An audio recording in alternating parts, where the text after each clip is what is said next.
stone walls do not care about betrayal. They only echo.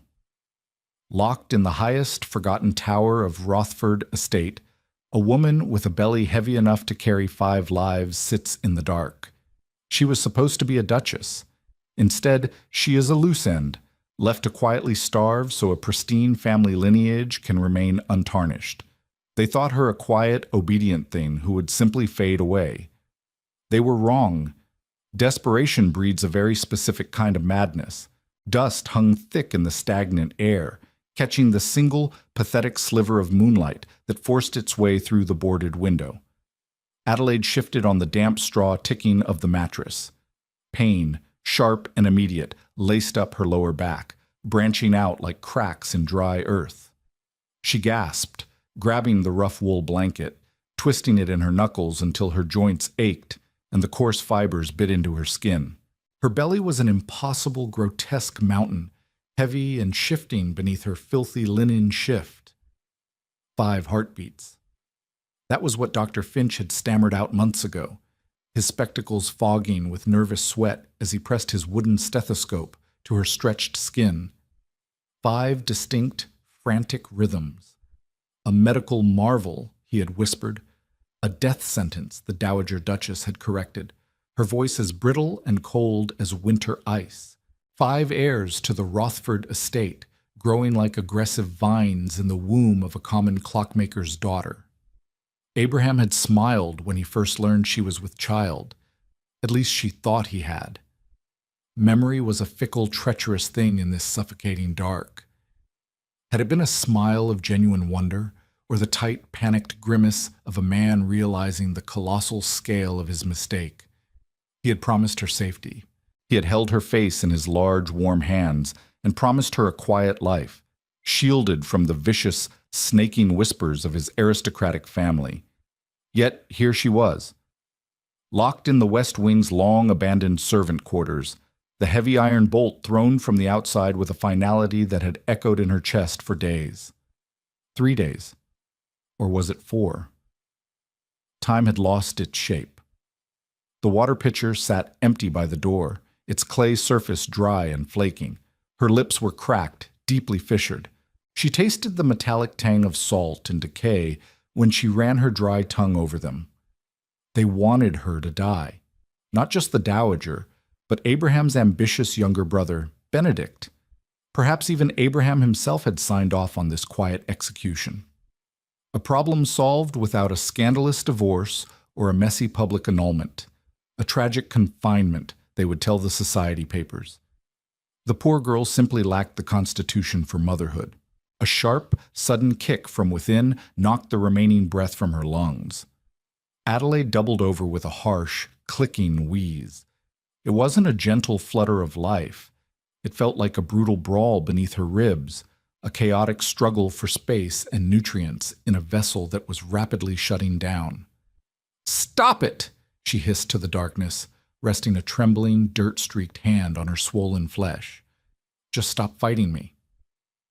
She hated them in that fleeting, agonizing moment. She hated the helpless, demanding lives inside her that had sealed her doom. They were draining her, taking the last reserves of water and energy she possessed. And then, a wave of crushing, suffocating guilt followed, tasting like sour bile in the back of her throat. They didn't ask to be here.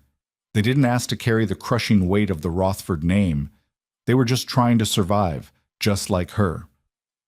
She forced herself to sit up, her spine protesting loudly. The rough, uneven stone wall scraped against her bare shoulder, sending a shiver down her spine. It was freezing.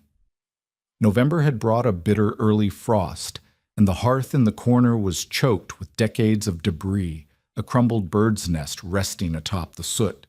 She wrapped her thin arms around herself, shaking violently.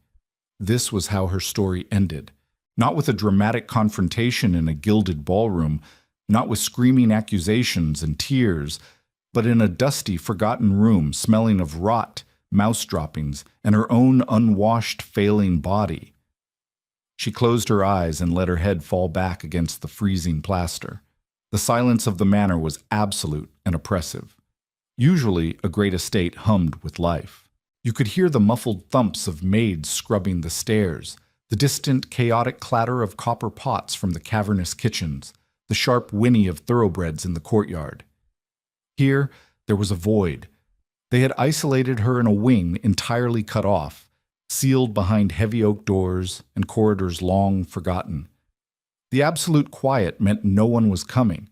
No sympathetic scullery maid was risking her position to slip a piece of bread under the door. No one was coming to save her. Adelaide thought of Abraham's hands again, large, calloused from holding riding crops and hunting rifles, yet shockingly gentle when he had untied the ribbons of her dress on their secret wedding night. A foolish, deeply naive girl's dream. He had whispered promises against her collarbone in the dim light of that country inn. "You are my anchor, Adelaide. I won't let them touch you." What an utter, gullible idiot she had been. She had traded her quiet, predictable life for a fairy tale that turned out to be a slaughterhouse. A rat scurried across the warped floorboards, its claws clicking like tiny needles dropping on wood. Adelaide didn't even flinch. 2 days ago, she would have pulled her heavy legs back and wept in terror. Now she simply watched the shadowed, bloated shape dart under an overturned stool. She was too empty for fear. The exhaustion was a heavy, suffocating blanket of wool that pressed down on her eyelids and filled her veins with lead. Her stomach growled, a long, hollow, groaning sound that echoed mockingly in the empty room. Hunger was a sharp ache, a cramp that bent her double, but thirst was a roaring fire. Her throat felt lined with crushed glass. If she didn't drink soon, her kidneys would fail. If she didn't drink soon, the frantic heartbeats inside her would slow, stutter, and stop. "Abraham!"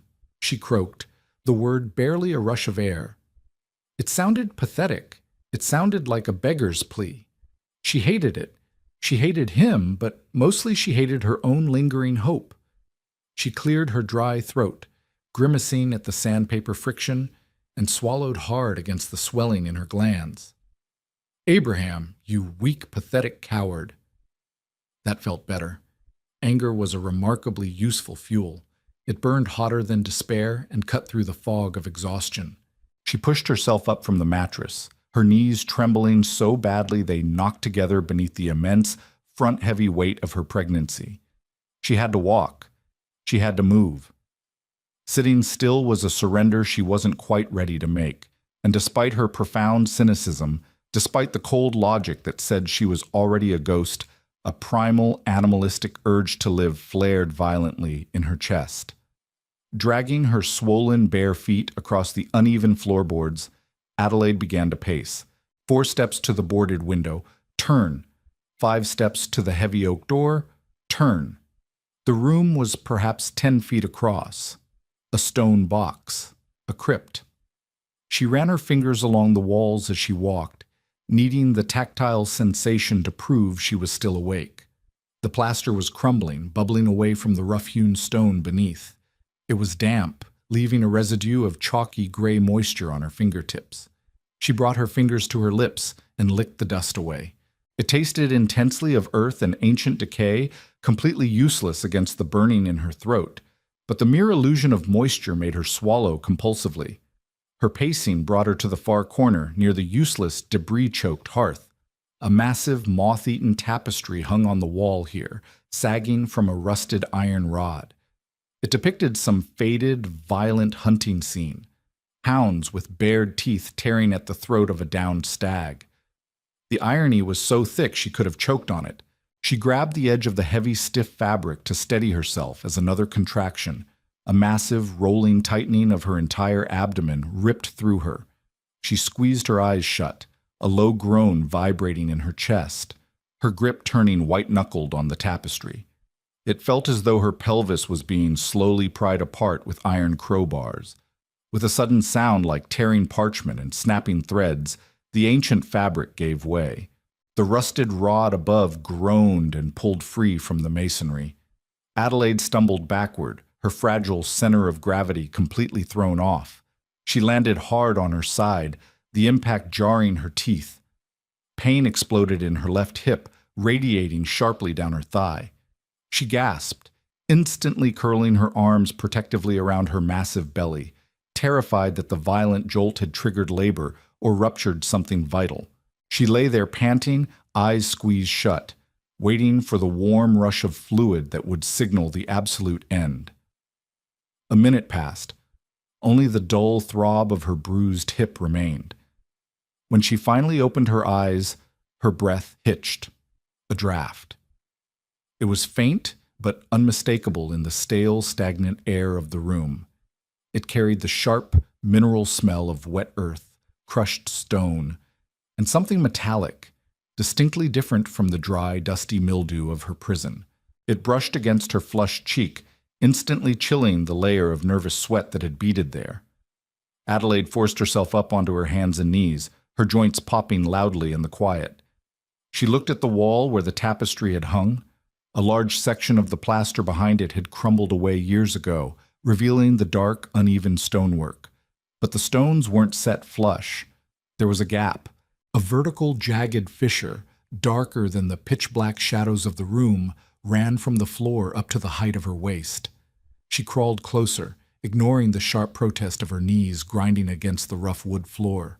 She hovered her trembling hand near the gap. The draft was continuous here, blowing out like the exhalation of some sleeping beast.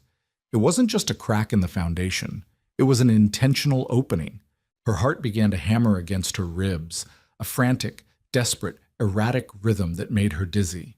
She pressed her cheek against the freezing stone, trying to peer into the narrow darkness, but it absorbed all light. She felt along the edges of the gap with her bruised fingers. The stone here wasn't roughly hewn, it was smooth, rounded by purpose. A door. A heavy stone panel, concealed within the architecture, left slightly ajar by some structural shift or a careless servant a century ago. "No," she whispered, her voice cracking, sounding like dry leaves. It couldn't be real. This was the mind's cruelest trick. A hallucination brought on by severe dehydration, meant to offer false hope before her brain finally shut down. But the frigid air on her face was a physical pressure. The smell of the subterranean earth filled her nostrils. She wedged her fingers into the gap and pulled. Nothing happened. The stone felt like it weighed a ton, rooted solidly to the earth. She shifted her awkward bulk, planting her bare feet flat against the wall beside the opening, leaning back and pulled with both hands, using the leverage of her legs and back. Her shoulder muscles screamed. Her belly pressed painfully against her thighs, compressing her lungs until she saw dark spots dancing in her vision. She gritted her teeth, a low, guttural, animalistic growl vibrating in her throat. "Move! You have to move!" With a grinding, agonizing screech of stone dragging on stone that seemed deafening enough to alert the entire manor, the heavy panel shifted. Just an inch, but it was enough to widen the gap. Adelaide collapsed back onto the filthy floor, her chest heaving, her lungs burning as they desperately pulled in the dusty air. She stared at the widened opening. It was narrow, perhaps 2 feet wide at best, enough for an average person to squeeze through with a bit of discomfort. But she wasn't average. She was carrying the physical mass of 5 infants. She looked down at her grotesque stomach, the fabric of her shift stretched so tight it was nearly translucent. Panic, cold, and sharp as a butcher's blade pierced her chest. What if she got stuck midway? What if she wedged herself into the unyielding stone and couldn't move forward or push herself backward, trapped in a vertical coffin, slowly asphyxiating in the dark? She looked back at the empty, mocking water pitcher. She looked at the heavy iron bolts on the oak door. Stay and die here, slowly, with absolute certainty, choking on dust, or risk a terrifying, suffocating death in the walls, trying to claw her way to the surface. Cynicism washed over her. Either way, she was likely dead.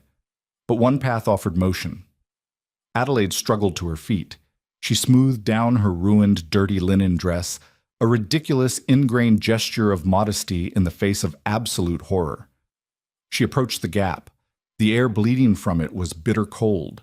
She turned her body completely sideways, taking a deep, shaky breath, expanding her lungs as much as she dared, and stepped sideways into the crushing embrace of the wall. The immediate sensation was an overwhelming, paralyzing claustrophobia. The stone was freezing and entirely unforgiving, pressing simultaneously against her spine and the taut, sensitive skin of her swollen belly. She had to exhale almost all the air from her lungs just to slide her hips past the initial threshold. She pushed her flat palms against the rough, abrasive walls, inching sideways like a crab. The dry grinding of her linen dress against the rock sounded incredibly loud, masking the pounding of her own heart. Her breathing was a series of ragged, panicked hitches, echoing back to her from the incredibly narrow confines of the hidden passage. One step. Breathe. Then another. The darkness was total and absolute. She couldn't see her hands if she touched her own nose. The complete absence of visual input was violently disorienting, stripping away her sense of balance and leaving her feeling unmoored. She kept one hand pressed firmly, painfully against the damp wall, using it as a blind man's cane. Almost immediately, the passage began to slope sharply downward. The floor was wildly uneven, littered with loose chunks of masonry, sharp pebbles, and debris that bit viciously into the tender soles of her bare feet. She slipped once, her ankle rolling on a loose stone. Her knee slammed harshly against the wall, scraping away skin. She bit her lower lip so hard she tasted the distinct, metallic tang of copper to keep from crying out. Her lower back ached with a dull, throbbing, unrelenting intensity. The babies were frantic now, kicking and rolling violently in the impossibly cramped space of her womb. They seemed to sense the compression, her distress, or perhaps the sudden drastic drop in temperature. It felt like a bag of heavy, writhing snakes strapped to her front. "Hush!" She breathed into the pitch-black void, her voice trembling. "Please, just stay still. Help me." The air grew considerably colder the deeper she shuffled. It smelled strongly of saltpeter, ancient dust, and damp, rotting earth, a deep cellar smell. This wasn't a simple servant's corridor used to move laundry. This was something much older, a medieval escape route, a smuggler's tunnel carved out centuries before the current manor was built. Her mind, exhausted and oxygen-starved, wandered erratically as she shuffled blindly forward. She thought of Benedict's sneer when she had first arrived at the grand estate. He had looked at her not as a new sister-in-law, but as an offensive stain on a valuable rug. A clockmaker's daughter, he had drawled loudly at the formal dinner table, swirling his expensive burgundy wine, his eyes raking over her plain dress.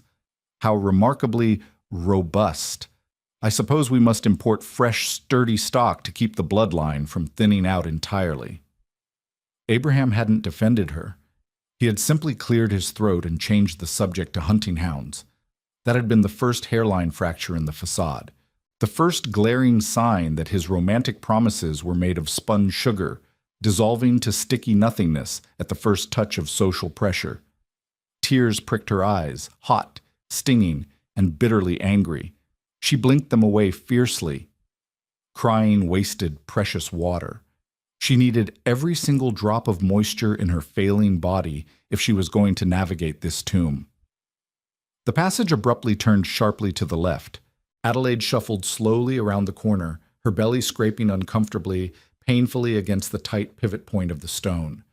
She paused, leaning her sweaty forehead against the freezing wall, gasping for air. The air in here was dead, heavy with unseen dust. Every breath felt like inhaling a mouthful of fine sand. Suddenly, the floor simply vanished beneath her right foot.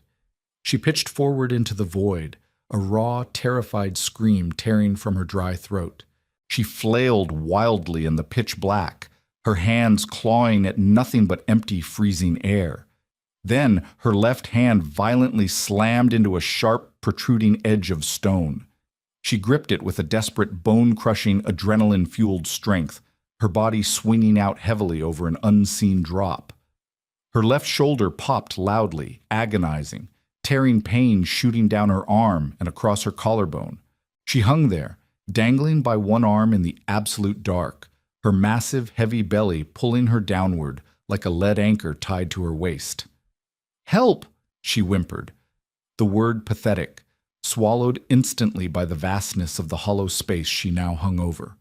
She swung her right leg wildly, kicking into the void, desperately searching for purchase. Her toes brushed against something solid, a flat edge, a step. It was a staircase. The passage hadn't ended in a pit. It had simply transitioned without warning into a steep, narrow downward spiral of stone steps. Slowly, agonizingly, sobbing with the effort, Adelaide pulled herself back up, using her core and her legs, maneuvering her feet onto the narrow ledge of the top stair. She slumped against the curved, damp wall of the stairwell, trembling so violently her teeth chattered audibly in the dark.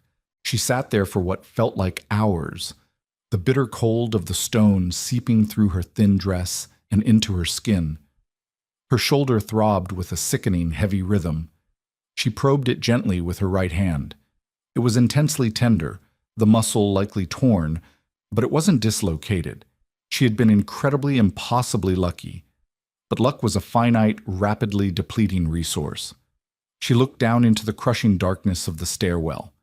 There was absolutely no light at the bottom, no sound of rushing water, no draft of fresh surface air, just a gaping, silent maw waiting to swallow her whole.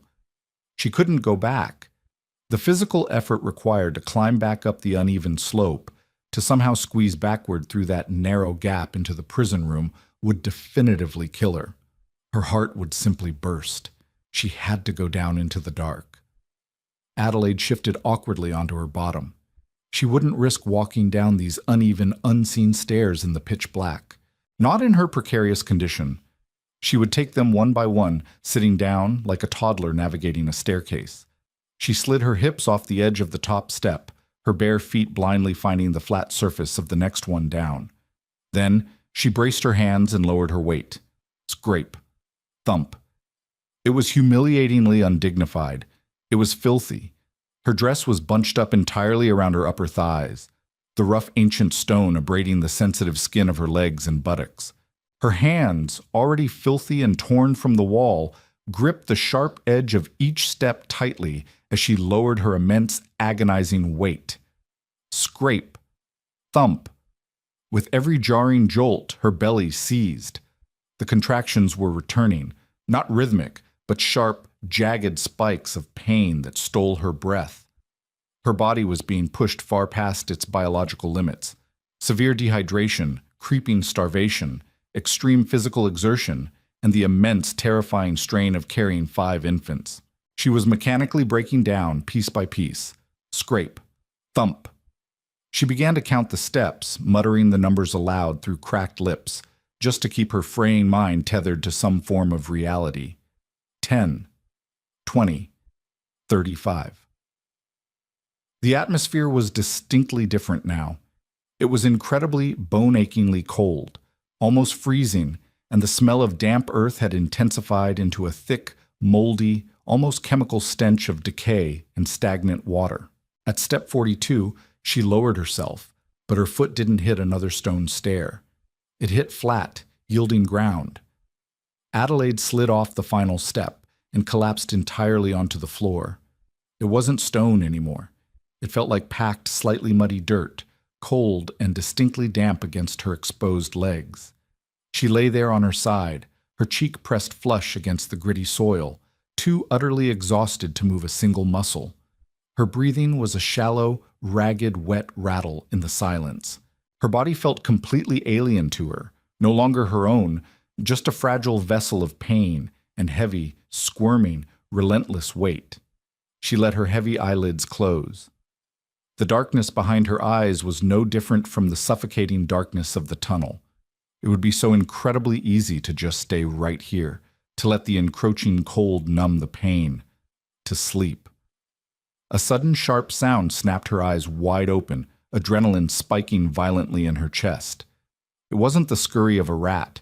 It wasn't the settling of shifting stone. It was a distinct, rhythmic, metallic clinking, a heavy chain being dragged across dirt, and then a sound that made the blood freeze solid in her veins, a low, wet, raspy cough. She wasn't alone. Someone else was down here in the dark. Panic, a cold and jagged thing, lodged itself firmly in Adelaide's throat. She froze, pressing her cheek harder into the damp earth, willing her heart to cease its frantic, deafening hammering. The metallic clink sounded again, echoing against unseen, vaulted ceilings.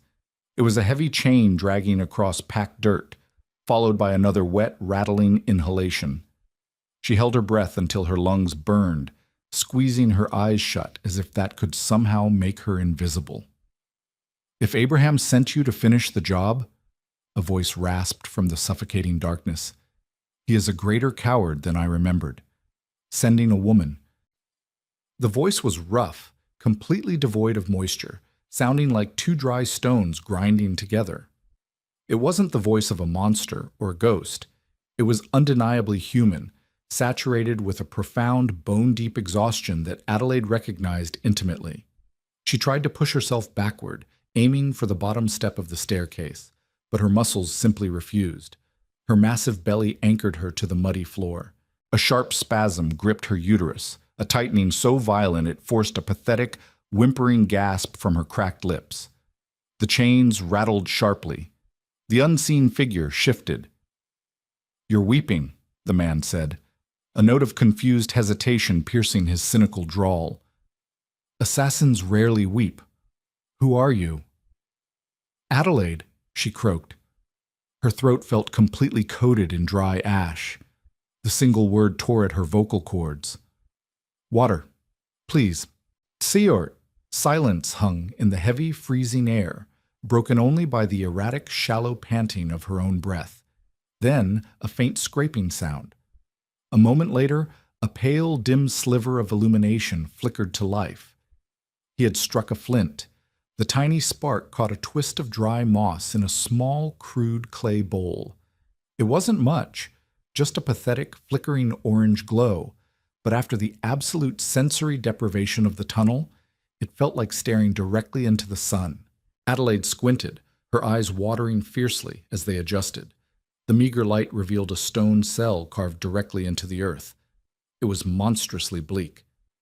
Green slime wept from the mortar. In the corner sat a man. He was little more than a skeleton draped in filthy, moth-eaten rags. Matted dark hair hung in greasy clumps around a face that was all sharp angles and hollowed-out shadows. His eyes, however, were startlingly alive. They reflected the tiny flame with a piercing, feral intensity. Around his right ankle was a thick, rusted iron cuff, tethered to a chain bolted deep into the masonry. His gaze dropped from her dirt-streaked face to the colossal, shifting mound of her stomach. His jaw tightened, a muscle ticking wildly in his hollow cheek. "Good God," he breathed, the cynicism completely draining from his voice. "He locked you away, his own wife." He didn't want the scandal," Adelaide whispered, struggling to push herself up onto her elbows. The effort made her vision swim with dark, dizzying spots. 5. Dr. Finch said there are 5. The prisoner let out a harsh, barking sound that might have been a laugh if it hadn't ended in a violent fit of coughing. He clutched his chest, leaning over his chained leg until the spasm passed. 5 heirs, he rasped, wiping his mouth with a trembling, soot-stained hand. Abraham always was a terribly efficient overachiever. And Benedict? I assume my dear youngest brother helped seal the door. Adelaide froze, her elbows slipping slightly in the mud. Brother. She stared at the emaciated face, looking past the filth in the hollowed cheeks, the shape of the jaw, the dark, heavily hooded eyes. The resemblance to Abraham was buried, but undeniable. Tahoe, she said, the realization tasting sour and metallic on her tongue. Lord Tahoe Rothford, the eldest son, the true heir. The man society believed had succumbed to a rapid tragic case of consumption 3 years ago in a Swiss sanatorium. There had been a closed casket, a grand, mournful funeral. Abraham had worn black armbands for a year, playing the role of the grieving successor with sickening perfection. In the rotting flesh, Tahoe murmured, gesturing vaguely to his ruined body. Though there is considerably less of it these days, They couldn't quite bring themselves to slit my throat, but they couldn't risk me claiming the estate. So, a compromise was reached, the ancestral dungeon. He reached behind him into the shadows and dragged forward a chipped stone basin. It was half filled with murky, stagnant liquid gathered from a steady drip in the ceiling. He pushed it across the dirt floor toward her. "Drink," he ordered softly. "It tastes of chalk and regret, but it will keep your organs from failing." But Adelaide didn't hesitate. Propriety, caution, hygiene. All of these concepts belong to the world above. Down here, there was only survival. She dragged herself forward on her hands and knees, ignoring the sharp, grinding pain in her hips. She gripped the heavy basin with both shaking hands and brought it to her face. The water was freezing and tasted strongly of minerals, dirt, and rust, but as it washed over her cracked tongue and down her burning throat, it felt like a holy sacrament. She drank greedily, gasping for air, water spilling down her chin and soaking into the collar of her filthy linen shift. Slowly, Tahoe warned, watching her with a strange, guarded pity. "If you vomit, you lose it all." She forced herself to stop, resting her forehead against the cool stone edge of the basin. The moisture hit her empty stomach like a heavy, cold stone, but almost immediately, the roaring in her ears began to subside. The violent, desperate kicking in her womb slowed to a manageable, rhythmic shifting. "Thank you," she gasped, wiping her mouth with the back of her dirty hand. Tahoe leaned back against the weeping wall, the chain clinking dully. "Don't thank me yet, Adelaide. We are trapped in a tomb, and your time is running out considerably faster than mine." Cold seeped through the wet dirt, chilling Adelaide to her marrow. She sat awkwardly on the floor, leaning her back against the bottom step of the stone staircase, clutching her swollen belly. The faint, flickering orange light from Tahoe's moss lamp cast long, distorted, demonic shadows across the vaulted ceiling. "There is a way out," Tahoe said quietly, his eyes fixed on the rusted iron ring gripping his ankle. "A smuggler's tunnel that feeds directly into the old drainage culvert leading to the river. I found it a year ago. It's narrow and partially collapsed, but a person could squeeze through. I've mapped every inch of it in my head." Adelaide looked at his chained leg, then up at his hollow face. "But you can't reach it." "No," he agreed, a bitter, self-mocking smile twisting his chapped lips. "Benedict ensured the chain was exactly 3 feet too short to reach the entrance. They bring me hardtack and a bucket of clean water once a week. They leave it at the top of a different stairwell. I haven't seen a human face in 36 months, until you literally dropped in." He met her gaze, his dark eyes intense and unyielding. "I know the way out, Adelaide. I can get you to the river. There are boats moored near the old mill.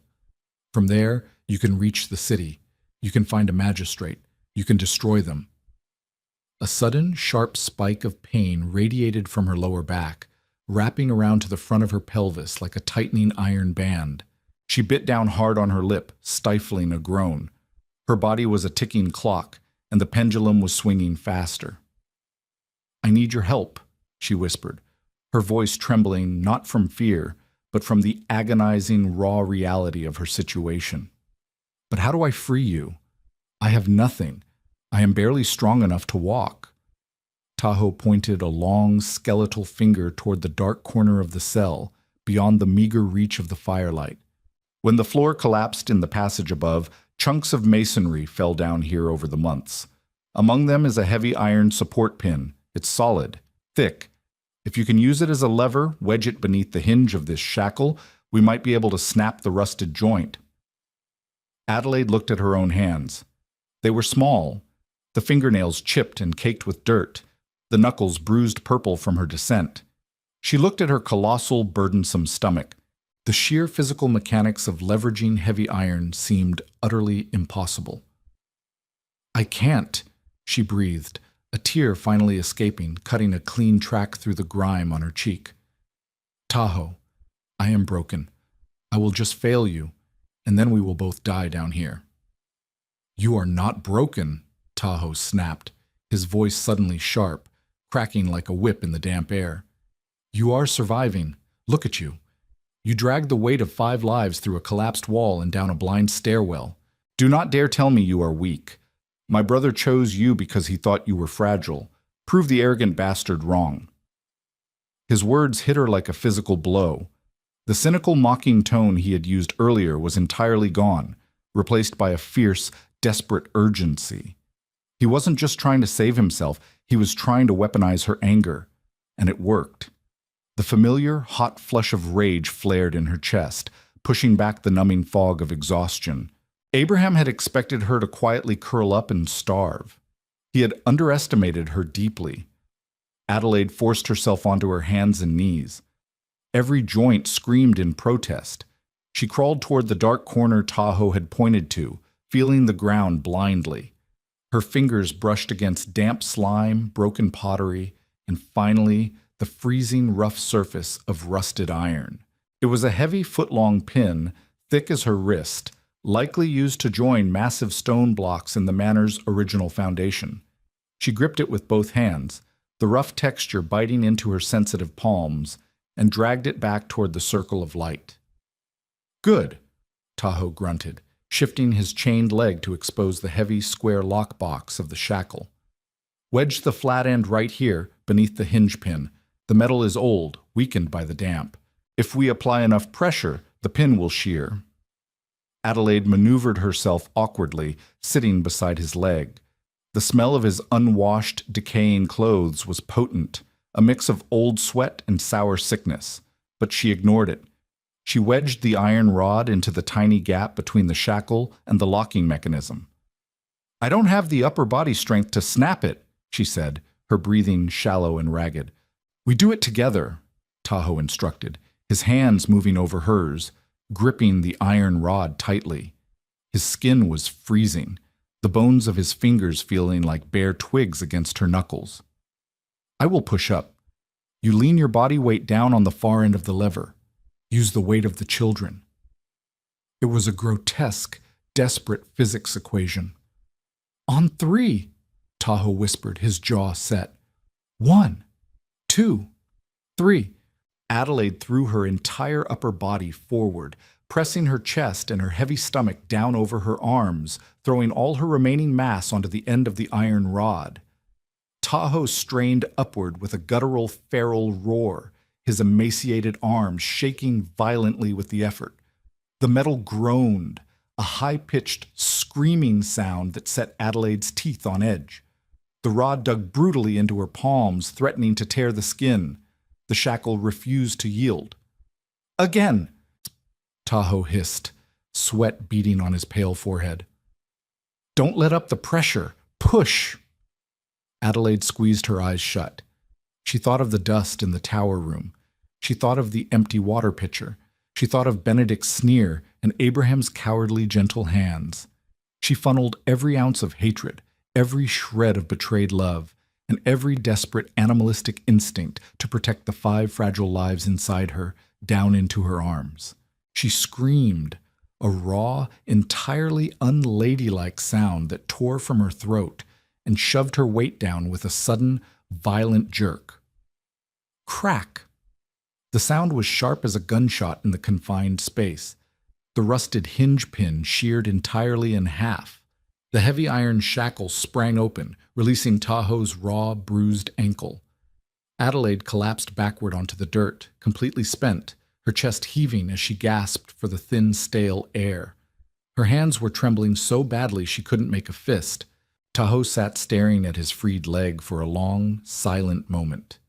He reached out with a shaking hand and touched the bruised, indented skin where the iron had trapped him for 3 years. Then he looked up at Adelaide. The fierce intensity in his eyes had softened into something resembling profound respect. "Well," he breathed, a ghost of a smile touching his lips. "It appears the clockmaker's daughter has a rather impressive mainspring." He slowly, agonizingly pushed himself to his feet. His legs shook violently, unused to bearing weight without the anchor of the chain. He swayed, leaning heavily against the damp stone wall for support. He reached down, offering his skeletal hand to Adelaide. "Come, Your Grace," he said quietly. "Let us go ruin my brothers." Tahoe moved like a crippled spider. His limbs, unused for 3 years, jerked with awful, unnatural spasms as he led the way. Adelaide followed, placing her bare, bruised feet exactly where his had been.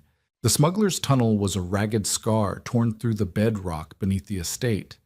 It was lower and narrower than the descent from the tower.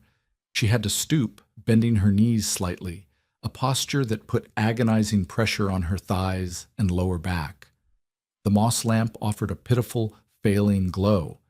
It cast harsh, jumping shadows that made the uneven walls look like grasping hands. Condensation dripped continuously from the low ceiling, hitting the back of her neck like freezing needles. The air here was heavy, thick with the scent of rotting wood, wet shale, and a distinct, brackish tang. The river was close. Contraction. Adelaide stopped, bracing both hands against the slimy, curved stone wall. A low, guttural moan escaped her teeth. It wasn't just a tightening anymore. It felt like a massive hand reaching inside her, twisting her organs and dragging them downward. Her knees buckled. She slid down the wall until she hit the muddy floor, gasping for air that suddenly felt too thin to sustain her. Tahoe paused, his skeletal frame turning awkwardly in the narrow space. The tiny flame illuminated the harsh, unsympathetic lines of his face. He didn't offer comfort. He didn't offer a hand. He simply watched her pant, his dark eyes analyzing her pain like a mathematical equation. "How far apart?" he rasped. "I don't know," she wheezed, pressing her forehead against her knees, wrapping her arms around her colossal belly. It doesn't exist down here. If you birth them in this tunnel, they will freeze. You will die of shock. Get up." It was a brutally practical assessment. There was no malice in his voice, only the cold, hard reality of their situation. He was right. Sympathy was a useless luxury. Anger, however, remained an excellent source of adrenaline. She hated him for a second. She hated his detachment. She hated his aristocratic pragmatism, so similar to Abraham's, even layered beneath years of filth. "Give me a moment," she snapped, her voice trembling violently. "We do not have a moment." Tahoe stepped back toward her. He grabbed her upper arm with his bony, freezing fingers and hauled her upward. His grip was surprisingly strong, fueled by manic, desperate energy. "Walk, Adelaide. Let the pain push you forward. If you stop moving, the cold will take you before the contractions do." She stumbled upright, her shoulders screaming from the earlier tear. The tunnel began to slope downward again. Within 20 paces, the dry mud beneath her feet turned into a shallow, sluggish stream of black water. The cold hit her like a physical strike. As the freezing liquid washed over her bruised ankles, her breath hitched. It was glacial, carrying the chill of the deep winter night outside. With every step, the water grew deeper. Soon, it was swirling around her shins, soaking the heavy, filthy linen of her shift. The wet fabric clung to her skin, stealing what little body heat she had left. The babies reacted violently to the temperature drop.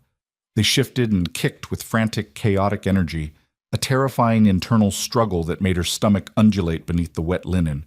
She rested her hands on the heavy, taut skin, whispering breathless, useless apologies into the dark. Her mind began to splinter. The relentless physical agony, the freezing water, the absolute darkness just beyond the tiny circle of lamplight. It was dismantling her sanity. She imagined she heard Abraham's voice echoing from the tunnel behind them, smooth and apologetic, explaining why this was absolutely necessary for the family name. She saw Benedict's sneering face in the shadows. "Keep your eyes on my back," Tahoe ordered, his voice cutting through her auditory hallucinations. He was wading thigh-deep now, shivering so violently the water rippled around his waist. "Count my steps. Do not listen to the dark. 1, 2, 3. She anchored her fraying mind to the sharp, jutting line of his spine, visible through his ruined shirt. She focused on the splash of his feet. The water was up to her knees now. Every step required lifting her heavy, sodden skirts and pushing against the sluggish current. Her legs felt like lead pillars. The muscles in her calves cramped fiercely, seizing into hard knots of pure agony. 30, 31, 32. The air changed. The suffocating smell of damp earth and saltpeter was suddenly cut by a sharp, clean scent. Pine needles, wet clay, frost. It was the smell of the surface. "We are close," Tahoe rasped, his voice barely a whisper. The flame of the moss lamp sputtered, dancing wildly in a sudden draft before dying completely. They were plunged back into absolute, crushing blackness. Adelaide gasped, freezing in place, the rushing sound of the water magnified in her ears. "Don't stop!" Tahoe's voice came from the void, sounding weaker now, stripped of its demanding edge. "Hold on to my shoulder. The current will guide us." She reached out blindly, her fingers brushing against the cold, wet fabric of his shirt. She gripped his bony shoulder tightly. They moved blindly through the freezing water, a blind man leading a broken woman toward a faint, impossible hope. Total darkness stripped away the last of Adelaide's defenses. Without the visual anchor of the tunnel walls, the pain in her abdomen became the center of her universe. The contractions were no longer isolated events. They were rolling waves, one crashing over her before the previous one had fully receded. She was biting her tongue so hard to keep from screaming that she tasted the sharp metallic tang of iron in her mouth. Tahoe stumbled. She felt him go down, his shoulder dropping sharply beneath her hand. A heavy splash echoed off the low ceiling. "Tahoe!" she cried out, her voice raspy and panicked. He didn't answer immediately. She heard thrashing, the frantic splashing of a man drowning in waist-deep water. She dropped to her knees, ignoring the freezing plunge, and swept her hands frantically through the black water. Her fingers tangled in his long, matted hair. She pulled upward with all her remaining strength, her torn shoulder burning with a sickening heat. He breached the surface, coughing violently, a horrible wet sound that rattled deep in his ruined lungs. "I've lost my footing," he wheezed, leaning his dead weight against her side. His body was entirely devoid of heat. "My legs, they won't—" "Lean on me," she commanded, a sudden fierce surge of maternal adrenaline overriding her exhaustion. She wrapped her arm around his waist, pulling his arm over her shoulder. It was a grotesque pairing, a heavily pregnant woman hauling a starved, freezing man through an underground river. They dragged themselves forward, foot by agonizing foot. The draft grew stronger, cutting through their wet clothes like a blade. Up ahead, a faint gray illumination began to break the absolute blackness. Moonlight. It was filtering through something ahead. As they drew closer, the gray light revealed the end of the tunnel. It was a wide, circular brick culvert emptying into the sluggish, freezing river. Through the opening, Adelaide could see the silver reflection of the moon on the water, the dark, skeletal silhouettes of winter trees on the opposite bank. Freedom. It was right there, less than 20 feet away, but blocking the opening was a heavy, wrought iron grate. Debris from years of storms had piled up against it, thick, rotting branches, river weeds, and heavy silt. The water flowed through the bottom, but the top was a solid mass of trapped refuse. Tahoe slumped against the brick wall of the culvert, his head hanging limply on his chest. "I didn't know," he whispered, his voice cracking. "It wasn't barred. 3 years ago." Adelaide stared at the grate. The iron bars were thick, deeply rusted, set solidly into the ancient brickwork. Despair, heavy and suffocating, washed over her.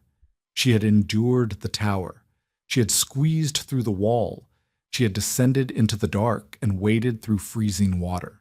She had carried the weight of 5 lives to the very edge of freedom, only to be stopped by a cage. Another contraction hit, violently seizing her stomach. She dropped to her hands and knees in the shallow water flowing over the lip of the culvert. The urge to push was suddenly overwhelming, a primal, undeniable biological mandate. Her body was preparing to expel the children right here into the freezing mud and water. "No," she sobbed, hitting the wet brick floor with a bruised fist. "No, I won't let them die here." She forced herself to crawl toward the grate. The water cascading over the sill rushed around her knees. She grabbed a thick, rotting log wedged between the bars and pulled. It was waterlogged, heavy as stone, but years of decay had softened its center. It broke apart in her hands, chunks of wet wood splashing into the river below. She tore at the debris with her bare hands. She ripped away handfuls of freezing, slimy weeds and scooped out heavy, packed silt. Her fingernails tore. The freezing water numbed her hands to the wrist, turning her skin a mottled, dead blue. But she didn't stop. She worked with the frantic, mindless energy of a cornered animal digging a den. "Adelaide," Tahoe coughed, his breathing shallow and rapid. "Leave it. You can't clear the bars." "Shut up," she hissed, tossing a heavy, mud-caked stone over her shoulder. She cleared the center of the grate. The iron bars were set perhaps 8 inches apart, too narrow for a man, too narrow for a pregnant woman, but the bottom left corner looked different. The brickwork there had crumbled, likely washed away by decades of rushing water. 2 of the vertical iron bars hung loose, unanchored at the base, bent outward by the force of accumulated debris. She wedged herself into the corner, sitting in the freezing water, and grabbed the bent iron bars. She planted her feet against the solid brick of the opposite wall. "God, help me," she prayed, a raw, desperate whisper. She pushed. She used the immense power of her legs, the agonizing pressure of the contraction currently tearing through her abdomen, and the sheer, unadulterated fury of a woman discarded by the world. She pushed until red spots danced across her vision, until she felt the muscles in her back stretch to the point of tearing. With a screech of rusted, agonizing metal, the iron bars bent further outward, creating a triangular gap at the bottom of the grate. It was barely enough. Adelaide collapsed back into the water, panting, staring at the small opening. Outside, the night air was biting, smelling of frost and wet earth. A few yards down the bank, tied to a wooden stake, a small, flat-bottomed skiff bobbed gently in the current. "Tahoe," she called out, her voice entirely stripped of strength. He didn't answer. She turned her head. He was slumped sideways against the tunnel wall, his eyes closed, his chest barely rising. The cold and the exertion had finally extinguished his frail flame. She dragged herself across the muddy floor of the culvert. She grabbed the collar of his ruined shirt and slapped his hollow cheek. His skin was like ice. "Wake up," she ordered, her voice cracking. "Tahoe, the boat is right there. We're leaving." His eyelids fluttered, revealing the whites of his eyes. He let out a long, rattling breath, but he didn't move. He was too far gone. Adelaide looked at the gap in the grate, then back at the dying man. She could save herself. She could slide through that gap, crawl into the boat, and let the current take her toward the city. Leaving him behind was the logical choice. He was a dead weight, a ghost. But a sudden, profound rush of warmth flooded her lower half. It wasn't the freezing river water. It was thick, heavy, and undeniably internal. Her waters had broken. The clock had struck midnight. The babies were coming now. She grabbed Tahoe by the arms, dragging him toward the gap in the iron. Logic was dead. Cynicism was dead. Down here in the mud, there was only the stubborn, ugly refusal to die alone. Mud squelched beneath her bare knees as Adelaide hauled Tahoe forward. He was dead weight, his long limbs folding awkwardly like a broken marionette. The gap she had forged at the base of the iron grate was painfully narrow, a jagged triangle of rusted metal and crumbling brick. She pushed him head first. His emaciated shoulders scraped against the iron, snagging his ruined shirt.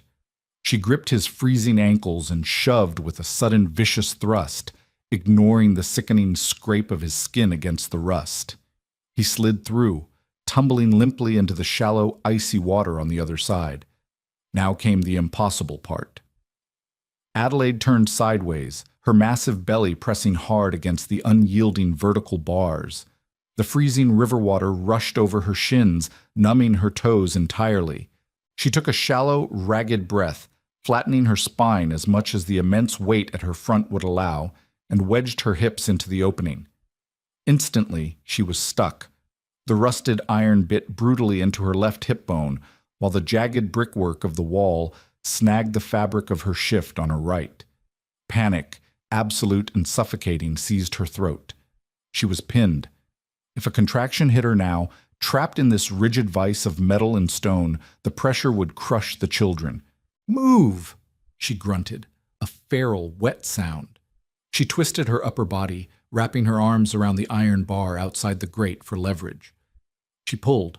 The metal ground against her pelvis, tearing through her damp linen dress, scraping raw skin. A white-hot spike of agony shot down her leg. The babies writhed furiously inside her, trapped in the compressing space. She exhaled every remaining ounce of air from her lungs, collapsing her ribcage, and threw her weight forward. With a harsh, ripping sound, she popped through the gap. Gravity instantly claimed her. She pitched forward into the river, landing face first in the freezing, stinking silt. The shock of the frigid water was a physical blow to her chest. It knocked the breath from her, leaving her gasping like a landed fish. Silt filled her mouth, tasting of decay and ancient leaves. She spat it out, coughing violently, pushing herself up onto her hands. The riverbank was steep and slick with frost.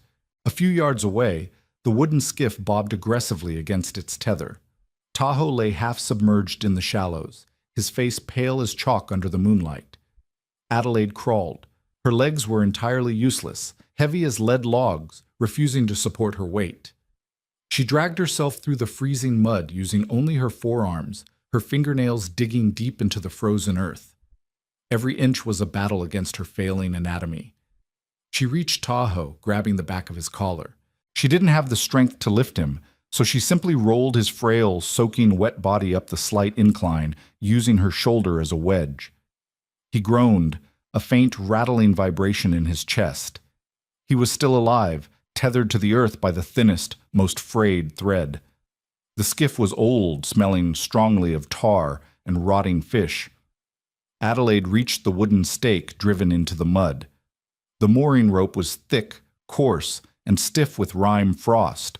Her fingers were blue, completely devoid of sensation. She clawed at the knot, using her teeth when her knuckles refused to bend, tearing her cuticles until she tasted salt and iron. The knot gave way. The river instantly caught the bow, pulling the small boat outward. "Get in!" she screamed at Tahoe, grabbing his arm and hauling him toward the low wooden side of the skiff. He didn't help. He couldn't. Adelaide leaned over the gunwale, hooking her arms under his armpits, and threw her upper body backward, using gravity to drag him over the edge. He tumbled into the bottom of the boat with a heavy, hollow thud, lying perfectly still against the ribbed floorboards. Adelaide threw her leg over the side just as another massive contraction hit. It was a violent tectonic shift in her center. She lost her balance, collapsing heavily over the wooden bench seat, tumbling into the bottom of the boat beside Tahoe. The skiff rocked violently, taking on a splash of freezing water, before the current caught it entirely, sweeping them away from the shadow of the estate and out into the vast, open, silver-lit expanse of the river. Wood groaned against the rushing current as the skiff spun slowly in the dark water. The winter wind was a physical entity out here, a blade of ice slicing through Adelaide's soaked, ruined clothing. She lay on her back on the hard wooden ribs of the boat, staring up at the vast, uncaring canopy of stars. There was no time to rest, no time to find warmth or comfort. Her body had seized complete control, operating on a primal, unstoppable mandate. The pressure in her pelvis was no longer an ache. It was a profound, splitting necessity. She grabbed the rough wooden edge of the bench seat above her, her knuckles turning bone white. She planted her bare feet flat against the freezing floorboards, her knees bent outward. Tahoe! She gasped, a panicked, breathless plea into the wind. Tahoe, wake up, please. A low groan sounded from the shadows near the stern. The severe rocking of the boat and the biting wind had violently shocked his system back to a fraction of consciousness. He dragged himself upward, leaning against the side of the boat, his hollow eyes wide and unfocused in the moonlight. He looked at her, truly seeing the sheer terror contorting her face. He saw her knees drawn up, heard the guttural, animalistic sound building in the back of her throat. Adelaide, he croaked, his voice a broken rasp. It's happening, she screamed, the sound tearing through the quiet night, echoing off the distant riverbanks. The first one is coming. Tahoe moved. It was a miracle of pure aristocratic stubbornness overriding biological failure. He crawled toward her, his skeletal hands shaking violently. He reached the hem of her torn, soaked dress and pushed it upward, his jaw set in a tight, grim line. He was no longer a cynical lord or a forgotten prisoner. He was a desperate man performing a brutal, necessary task. Push, he ordered. His voice lacked any strength, but the command was absolute. Do not fight it. Push it out. Suck. Adelaide clamped her eyes shut, tucking her chin to her chest. She bore down, channeling every ounce of pain, every shred of betrayal, every freezing gust of wind into a single, massive expulsion of energy. She felt as though she were being torn entirely in half. The universe shrank to the raw, splined wood beneath her hands and the agonizing pressure ripping through her center. She screamed again, a continuous raw vibration that burned her vocal cords. I have it, Tahoe gasped, his freezing hands catching the sudden slick weight. Stop pushing. I have the child. Adelaide collapsed back onto the floorboards, her chest heaving violently, pulling in huge, greedy lungfuls of freezing air. For a terrible, suspended second, there was only the sound of the river slapping against the hull. Then, a cry. It was thin, sharp, and profoundly furious, a piercing wail of a newborn thrust violently into a freezing, hostile world. Adelaide opened her eyes. Tahoe was clutching a tiny, squirming mass against his own wet chest. Without hesitation, he grabbed the collar of his inner linen shirt, the only layer that remained somewhat dry, and tore it down the seam with his teeth. He quickly, clumsily swaddled the frantic infant in the ragged cloth. He leaned forward, placing the tightly wrapped bundle onto Adelaide's bare chest, right over her wildly beating heart. The heat of the child was a sudden, shocking furnace against her frozen skin. She wrapped her trembling arms around the tiny form, pulling it tight against her neck. The baby's cries subsided into small, exhausted whimpers, seeking the warmth of her flesh. A boy, Tahoe whispered, slumping back against the wooden bench, utterly spent. The ghost of a smile touched his chapped lips. The true heir. Adelaide stared at the tiny, wrinkled face bathed in moonlight. He was perfect. He was alive. The sheer, overwhelming reality of it broke whatever dam remained inside her. Tears, hot and fast, poured down her filthy cheeks, mixing with the river water and freezing against her skin. But the reprieve was fleeting. A familiar, tightening wave began to build in her lower back. She looked up at Tahoe, her eyes wide with a terrifying realization. There are 4 more. Tahoe looked out over the gunwale. The river was bending, the dark silhouette of the trees giving way to a faint, orange glow painting the horizon, the smog and gas lights of the city. We are moving fast, Tahoe rasped, his eyes fixed on the distant illumination. The current is strong. We will reach the city docks within the hour. He turned back to her, his hollow face hardening with a fierce, protective resolve.